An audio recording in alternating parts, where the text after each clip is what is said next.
Alright, so we have this idea of figuring out the cell potential of a given chemical reaction from the half cells. And I can tell what you're thinking. It's like, oh, God damn, why?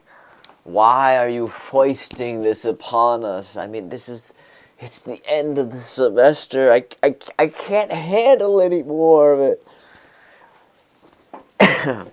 The truth is, it's just because I'm an evil prick. But really, it all stems back to the one of the first slides we just talked about. And that is the following. Delta G is equal to negative NFE. Well, where E is the potential, well, that can be the cell potential. And so that means that if you can create an electrochemical cell and you measure the potential across it, and I'm telling you, it's super easy. You get two solutions and a piece of wire and a voltmeter and a salt bridge. Stick them together. And in 10 seconds, you can measure the delta G of reaction. That big table of delta G's that we generated, that all came from cell potential measurements. You know, it just takes no time at all to set these up. Little tricks is that, well, if that's at standard potentials, we can use, just as at standard potential, we can measure those delta G naught values very easily. Well, we also know that at equilibrium, delta G naught will equal negative RT LMK. What that means is that we can combine these two equations to give us the following. The E naught will be equal to RT NF LNK.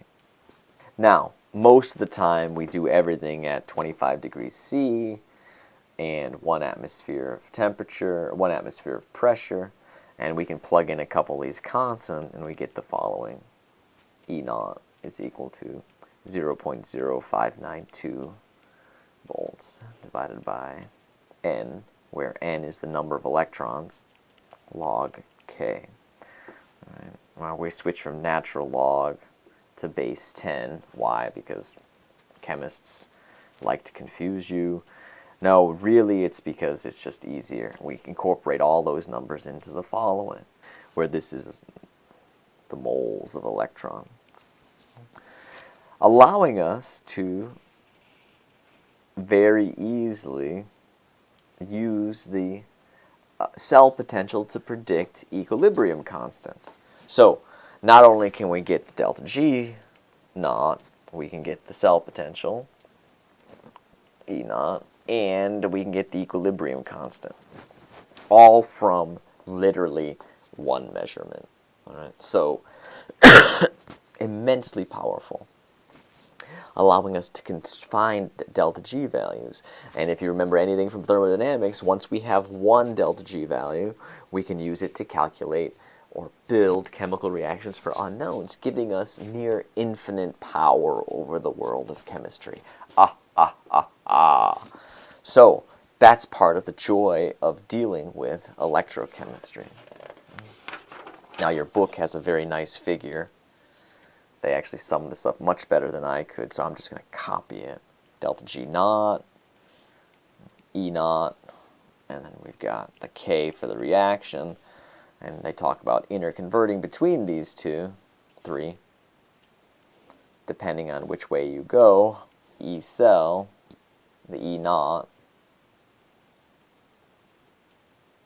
you can use E naught will equal to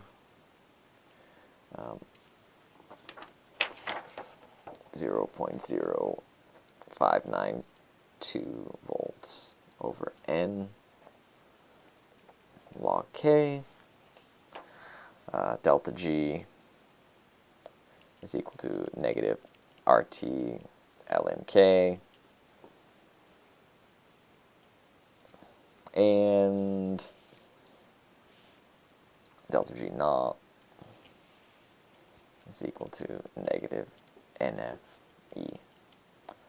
So given any one of these chemical quantities, any of these physical constants for the material, you can very easily calculate any of the other ones, allowing us to quickly figure out an equilibrium constant from a electrochemical reaction. Now, of course,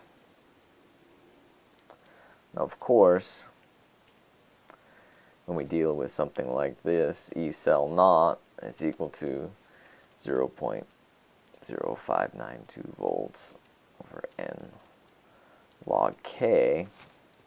This suggests at equilibrium conditions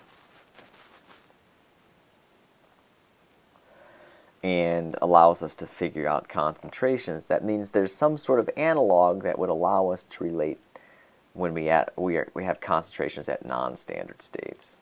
Usually by non-standard states, when we're dealing with electrochemistry, what that means is dealing with the concentrations effect on cell potential. And this is where we get the Nernst equation. Now the Nernst equation relates cell potential. I'm not going to bother deriving it, I'm just going to show it to you.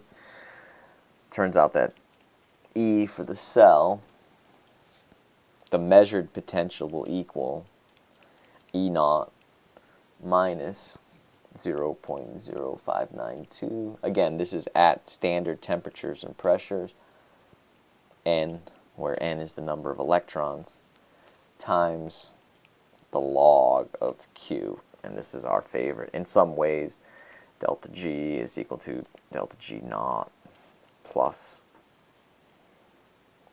RT ln Q. All right. In some ways, these two are analogous, and they serve the same function. You use this to predict a cell potential at a non-standard state. All right. So that's the Nernst equation.